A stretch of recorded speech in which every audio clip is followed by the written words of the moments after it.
जब एक छोटी लड़की नहा रही थी तभी अचानक उसके पीछे से दो हाथ आए और धीरे धीरे उसके बाल धोने लगे। उसे लगा कि उसकी माँ है, इसलिए उसने ज्यादा ध्यान नहीं दिया। थोड़ी देर बाद लड़की को धीरे धीरे पानी के अंदर दबाया जाने लगा, लेकिन तभी उसे महसूस हुआ कि कुछ गड़बड़ है। चौंक कर उसने उठने की कोशिश की, लेकिन उसे एहसास हुआ कि वहाँ उसके अलावा कोई और नहीं है। अचानक दो हाथों ने उसका सिर जबरदस्ती पानी के अंदर दबा दिया। एक दानव प्रकट हो चुका था जो उसे मजबूती से पकड़े हुए था और वह डर के मारे तड़प रही थी। उसी पल उसकी माँ अन्ना ने अपनी बेटी की चीखें सुनी और दौड़कर बाथरूम में पहुंची। उसने तुरंत अपनी बेटी को टब से बाहर खींच लिया। जब अन्ना ने पूछा कि क्या हुआ तो छोटी लड़की का चेहरा डर से सफेद पड़ चुका था। तभी उसका भाई भी वहां पहुंच गया और उसने भी वह भयानक दृश्य देख लिया।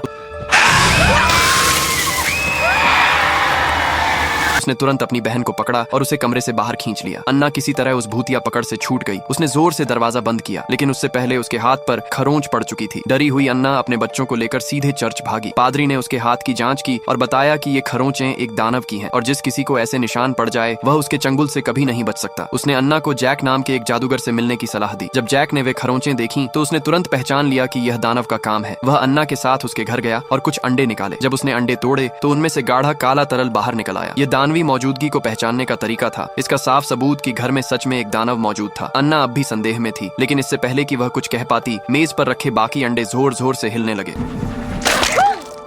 अब पूरी तरह यकीन हो जाने पर अन्ना ने जैक के निर्देशों का पालन किया और भूत प्रेत भगाने की तैयारी शुरू कर दी। उसने घर के हर कोने में मोमबत्तियां रख दी। जैसे ही रात हुई कमरा शांत था, लेकिन अचानक सारी मोमबत्तियां एक साथ बुझ गईं और जब उन्होंने छत की ओर देखा